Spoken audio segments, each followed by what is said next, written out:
gracias, doctora, por la invitación y gracias a ustedes por su interés y su paciencia.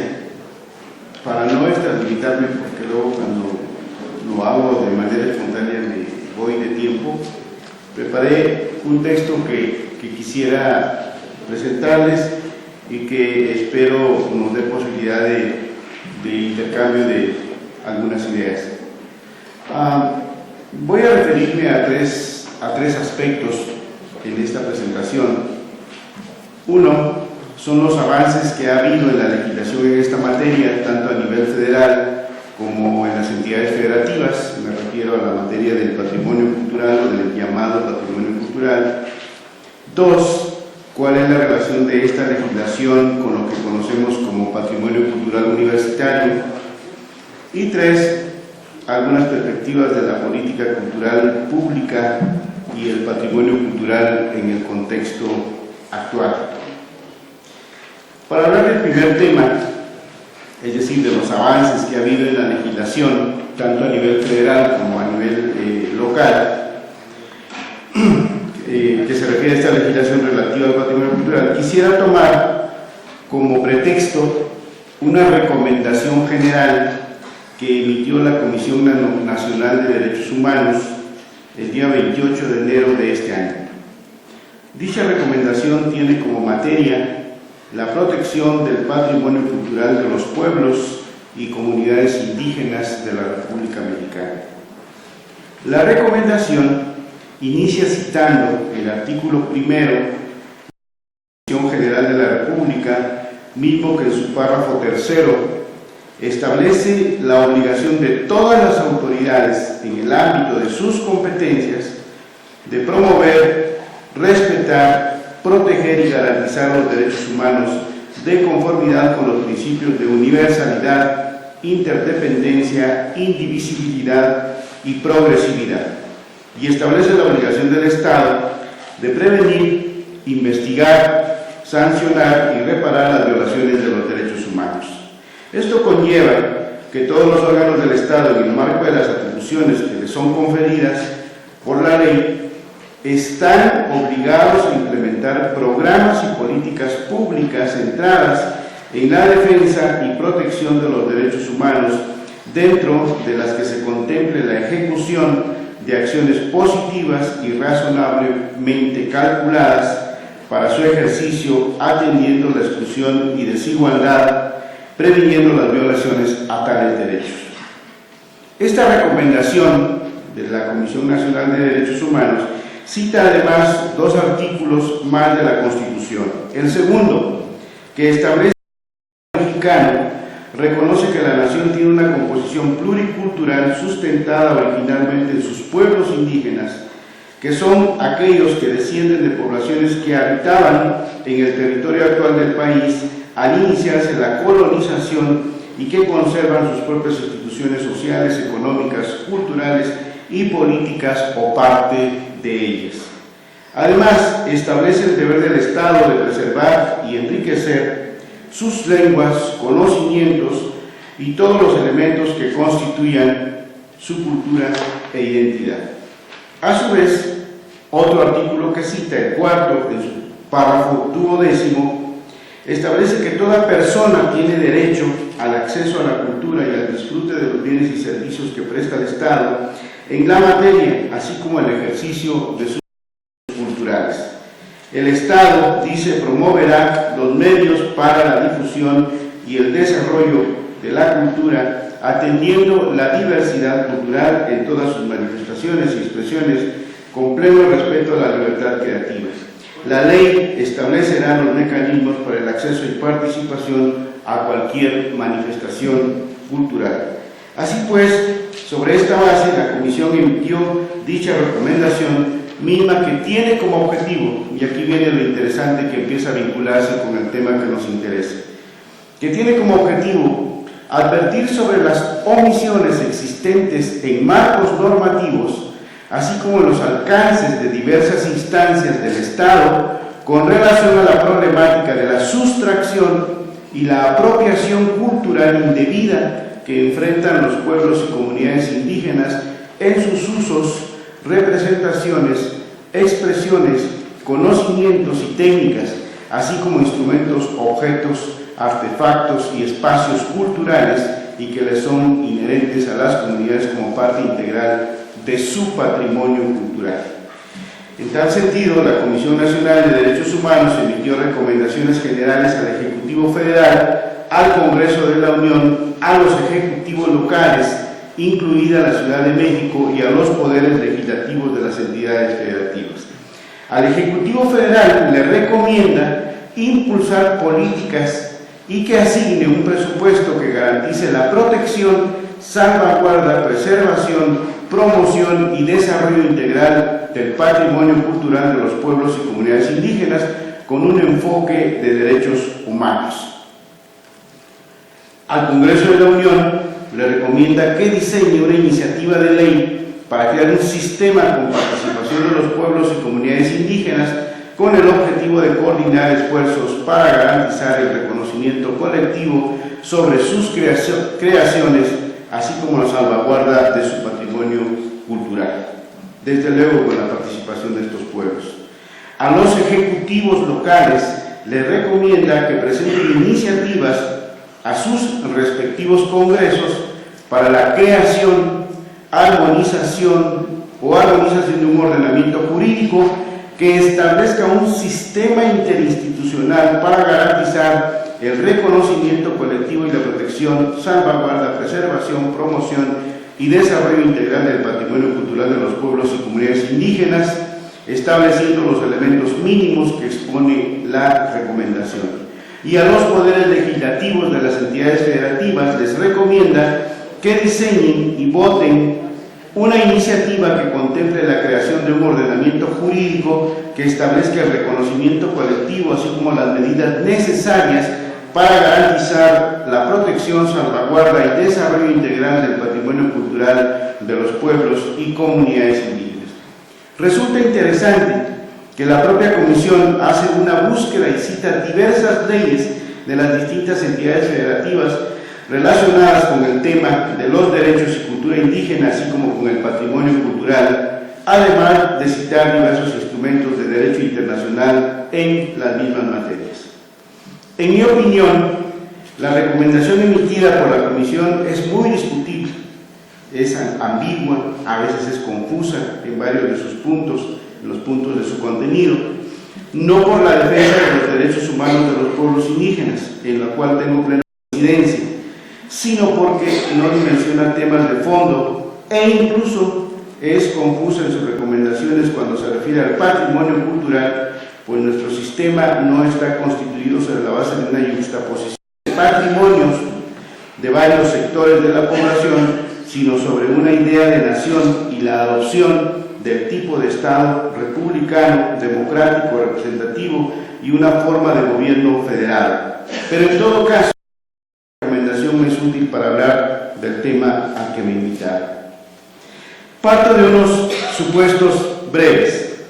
Recordemos que el concepto de patrimonio cultural tiene sus orígenes en el ámbito internacional y llega a nuestro país a finales del siglo XIX y principios del siglo XX, y a partir de ahí inicia su desarrollo y aplicación.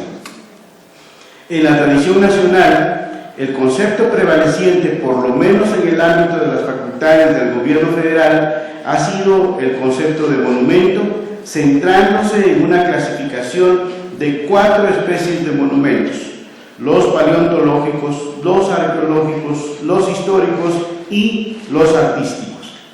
Es fundamental recordar que los primeros, es decir, los paleontológicos o restos fósiles, fueron los últimos que se incorporaron al ámbito de la protección del gobierno federal. Esto sucedió en el año de 1985 y fue a raíz de la crisis que se presentaba en el estado de Puebla y otros estados del norte debido al saqueo y tráfico de restos fósiles en el país. Los monumentos arqueológicos quedaron protegidos jurídicamente por el gobierno federal a partir del siglo XIX, perfeccionándose a lo largo del siglo XX la legislación. Para el caso de los monumentos históricos, en buena medida quedaron soportados en su protección sobre la base de la legislación de nacionalización de los bienes eclesiásticos, mientras que los monumentos artísticos, siendo considerados una variable de los históricos, se incluyeron en su protección a partir de la adición a la fracción 25 del artículo 73 en 1966 de la Constitución, con el antecedente de las legislaciones de los años 30 del siglo XX. Pero debido a la manera como están distribuidas las facultades constitucionales en este campo, es un hecho que sobre la base del artículo 124 de la Constitución, las entidades federativas sí tienen facultad para legislar en materia de patrimonio cultural, a diferencia de la Federación, que solo puede legislar en materia de monumentos paleontológicos, arqueológicos, artísticos e históricos, lo cual ha venido sucediendo por lo menos en una segunda generación de leyes, es decir, las facultades de las entidades federativas, a partir de la década de los años 80, habiendo una primera generación de estatales desde la primera década del siglo XX. Queda claro, pues, que en tal lógica las entidades federativas tienen un camino amplísimo para legislar sobre una diversidad de expresiones del patrimonio cultural, siempre y cuando no invadan aquellos de jurisdicción federal. Es decir, hay una serie de candados que aplica a las entidades federativas como a los municipios, y esto con las proporciones guardadas a lo que llamamos patrimonio cultural universitario, al que me referiré más adelante.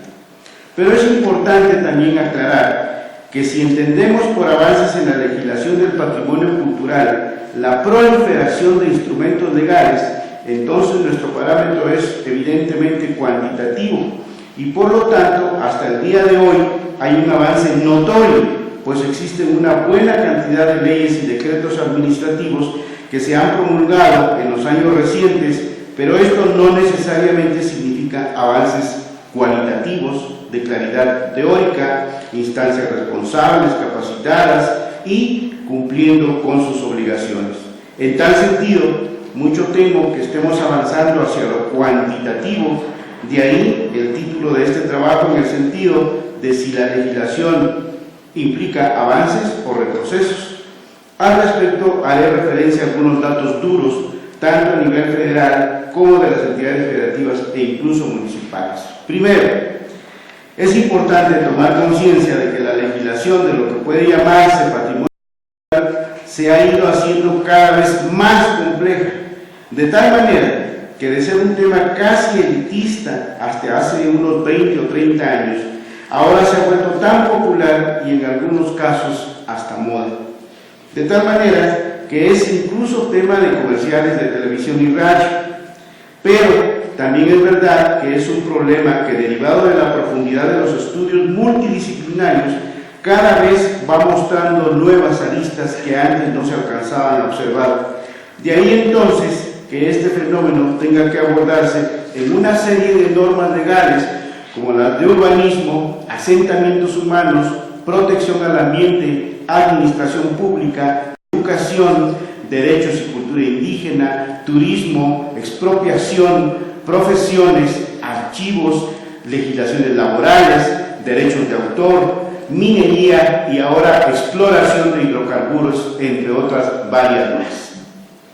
Cada vez se han ido cobrando mayor fuerza los organismos e instrumentos internacionales en esta materia.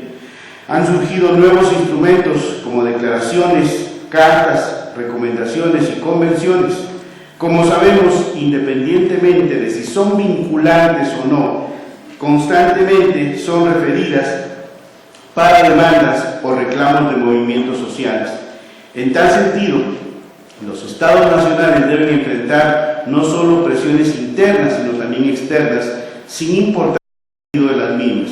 Por ejemplo, el tema del turismo, la diversidad, las políticas públicas, el desarrollo sustentable y ahora el llamado patrimonio biocultural, entre otros. Recordemos que a partir del año 2009, México empezó a experimentar cambios radicales en el tema de la participación del Estado en el campo cultural. Se reformaron los artículos 4, párrafo 9 en un origen, ahora 12, y 73, fracción 29ñ de la Constitución. 6 años más tarde se creó un nuevo sector de la Administración Pública Federal, teniendo como cabeza de sector la Secretaría de Cultura del Gobierno Federal. En 2016 se publicó el reglamento interior de esta misma Secretaría, el cual ha sido complicado, difícil, pues presenta una serie de duplicidad de funciones. En 2017 fue promulgada la Ley General de Cultura y Derechos Culturales, y en noviembre de 2018 fue publicado el reglamento de esta ley. Debemos recordar que en los años 2014 y 2015 también la Ley Federal sobre Monumentos y Zonas Arqueológicos, Artísticos e Históricos tuvo importantes reformas para incluir el derecho de audiencia, el procedimiento para emitir declaratorias administrativas, incluir el llamado patrimonio subacuático y actualizar los delitos y sanciones. Finalmente, en el pasado 2018 también fue reformada para adecuarla al nuevo sector de la administración pública. Es decir, las funciones que antes desempeñaba la Secretaría de Educación Pública, ahora las cumple la Secretaría de Cultura. Varias propuestas también se han planteado sobre cómo reforzar las legislaciones, sobre todo a partir de los sismos.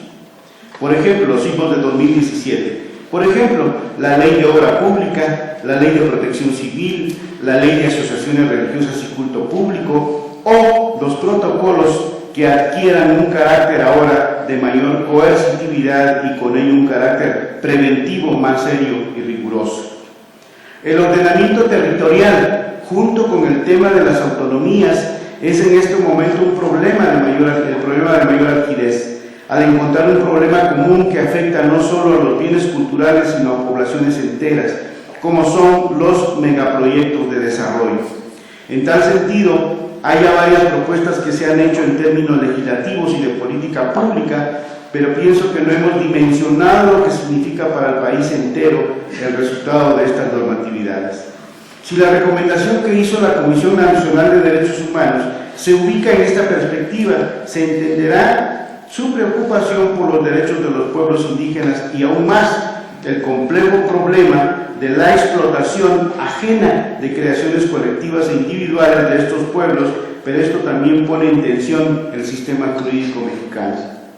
Con relación a las legislaciones de las entidades federativas, el tema del patrimonio cultural aparece en diversos tipos de leyes, pero el problema es lo ambicioso e indiscriminado de la forma de incluirlo en las leyes, pues a fin de cuentas termina siendo legislaciones declarativas que difícilmente tienen efectos y en el peor de los casos no se aplican.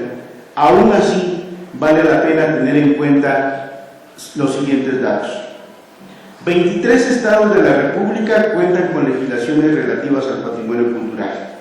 El resto lo incluyen en tipos de legislaciones como leyes de cultura o desarrollo cultural, al igual que legislaciones de desarrollo urbano, por ejemplo. En nuestro país, partiendo del fundamento constitucional que antes he explicado, yo diría que abundan las declaratorias de patrimonio cultural.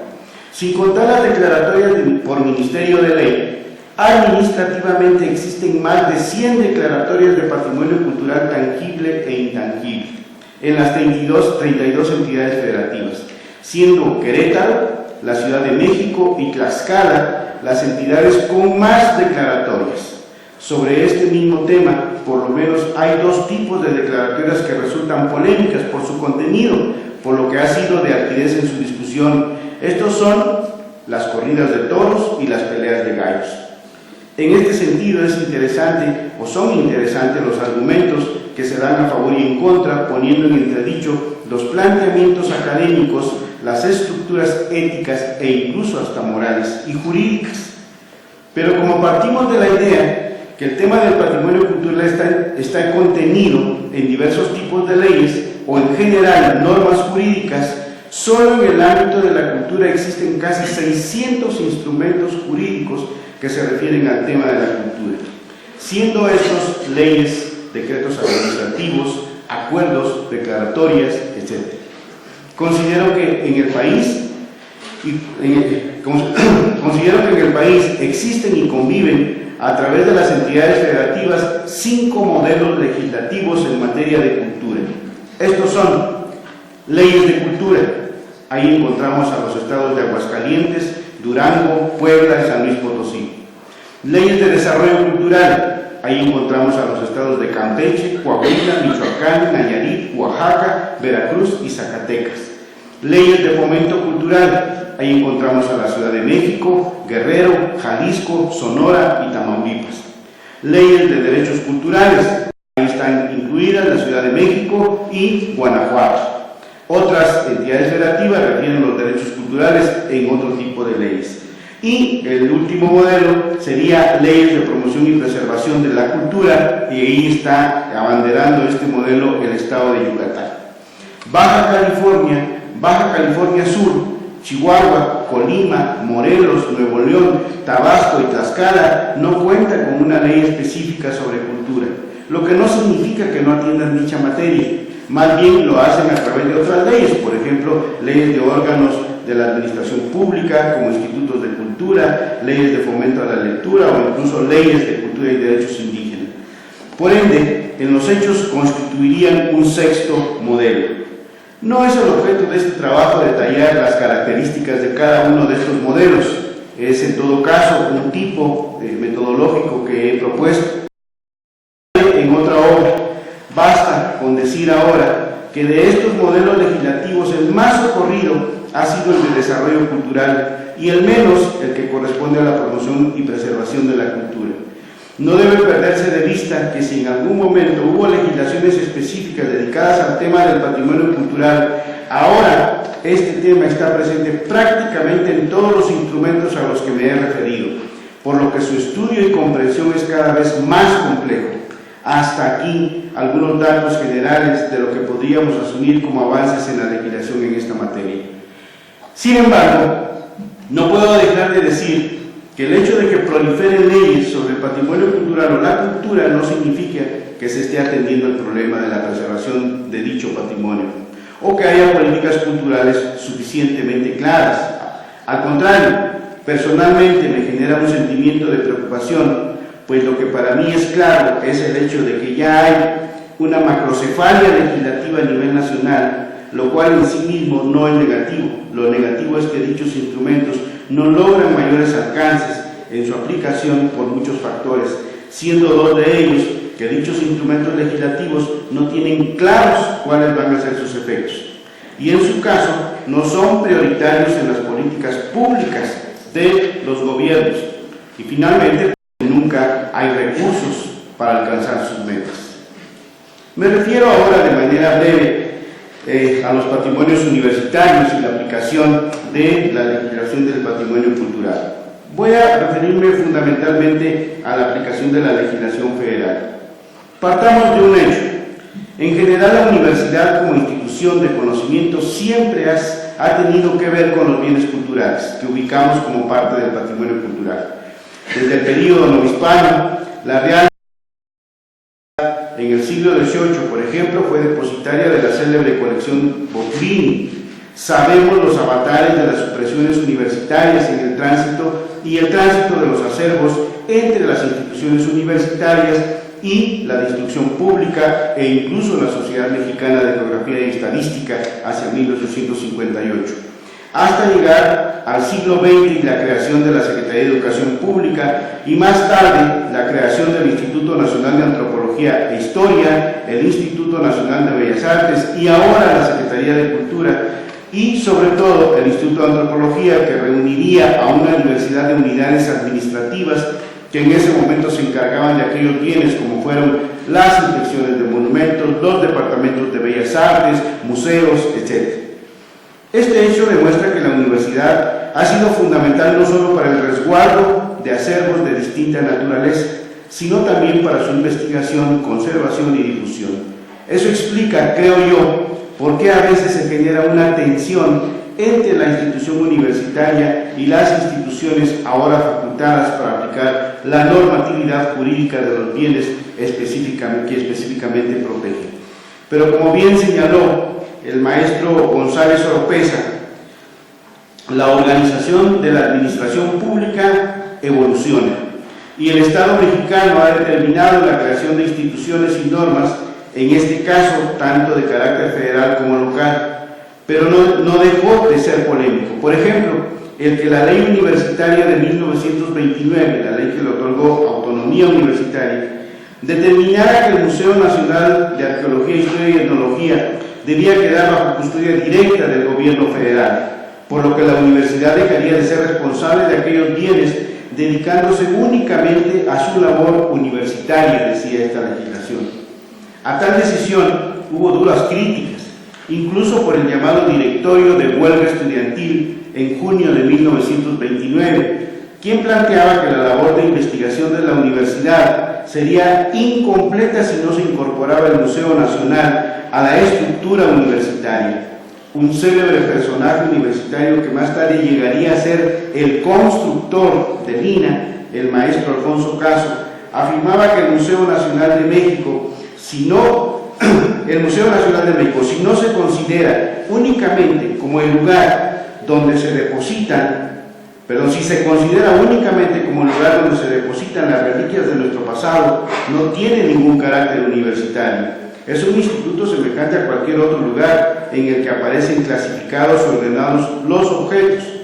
Pero los museos modernos, decía el maestro Caso, no son simplemente almacenes de curiosidades, más o menos bien clasificados, sino fundamentalmente institutos de investigación. En mi concepto, esta opinión del maestro Caso rescataba y a su vez definía el sentido y función de los museos, así como los bienes que custodia y que consideramos parte del patrimonio cultural, y que desde luego una obra interesantísima que ha explicado mucho y ha abundado mucho sobre esta idea es la de la doctora Rico Mansart.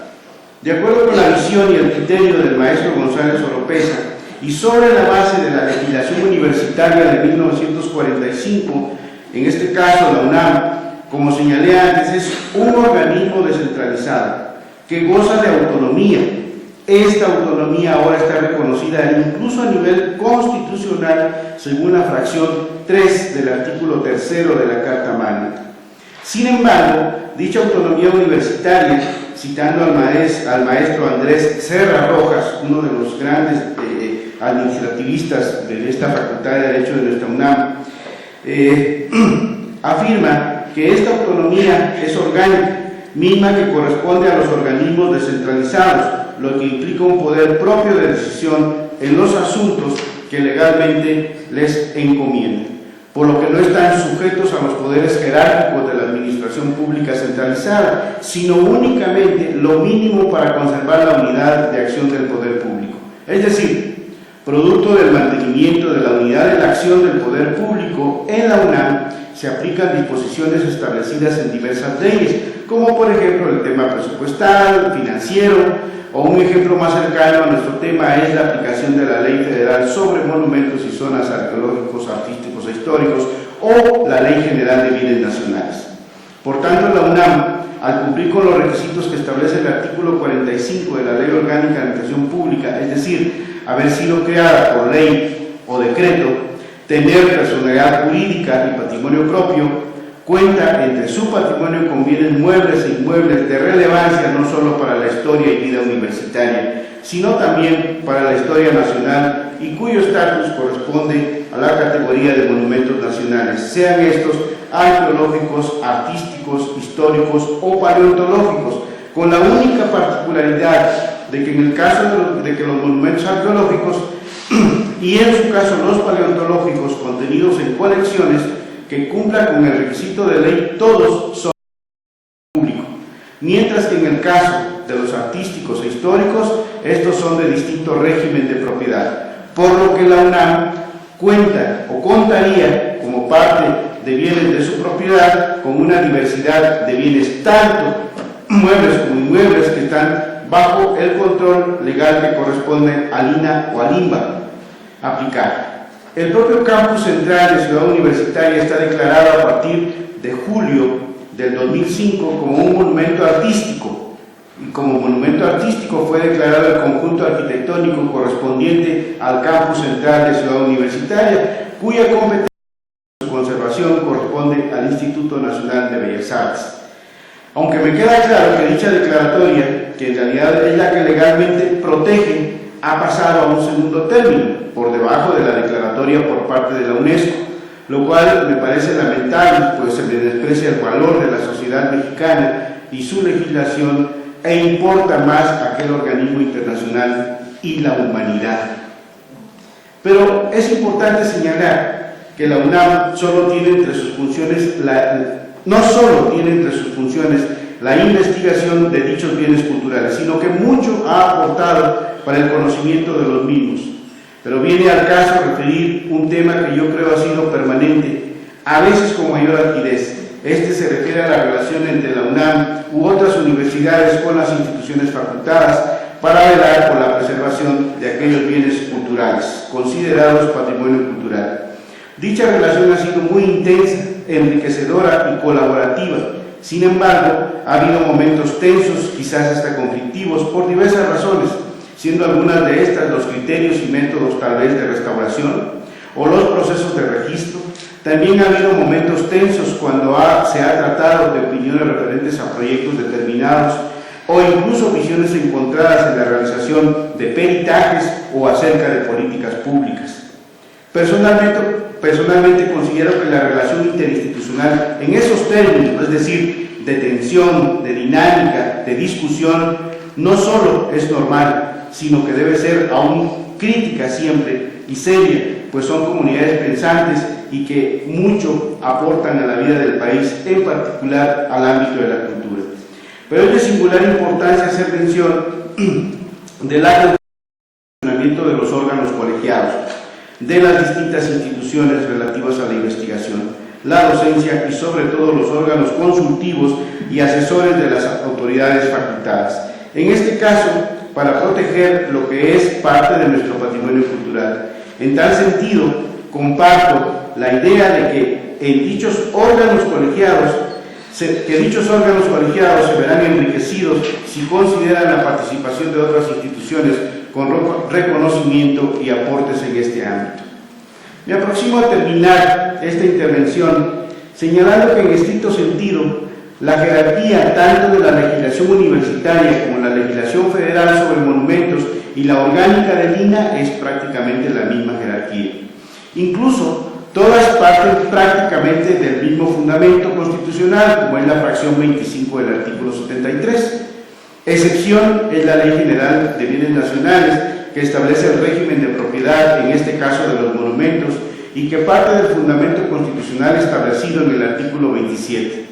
Incluso para el caso de la UNAM y el INAH, ambas tienen la atribución de impartir la enseñanza antropológica e histórica, incluso museológica, lo cual no implica duplicidad de funciones, sino posibilidades de coordinación y colaboración. Y con relación a la vigilancia y protección de los bienes que tengan el estatus de monumentos, las distintas legislaciones referidas simplemente conceden facultades distintas, de tal manera que la legislación que protege el llamado patrimonio cultural sí tiene aplicación en todos los bienes, acervos y colecciones que existan, no solo en museos, sino en institutos o facultades de la universidad, por lo que resulta un imperativo buscar siempre, bajo cualquier circunstancia, formas de colaboración. Pero bien vale aclarar también que la UNAM, por ejemplo, podría considerar bienes o espacios propios, siempre y cuando no estén contenidos en la legislación federal sobre monumentos, y asumirlos como patrimonio cultural estrictamente universitario, definiendo ella misma los mecanismos, instrumentos y procedimientos para su preservación. Pienso, sin embargo, en varios de los propios museos universitarios que podrían tener este estatus, aunque con el paso del tiempo es muy probable que dichos bienes o espacios pasarán a tener otro estatus de acuerdo con la legislación federal. Es decir, no puede dudarse que en algún momento estos bienes que pueden ser considerados estrictamente patrimonio cultural universitario no puedan tener otro tipo de declaratoria más adelante, y entonces tener en su protección, en su intervención, órdenes de gobierno, como el caso de la Ciudad de México o el gobierno federal incluso. Termino mi intervención haciendo referencia algunos aspectos que considero relevantes en la actual política cultural de la actual administración.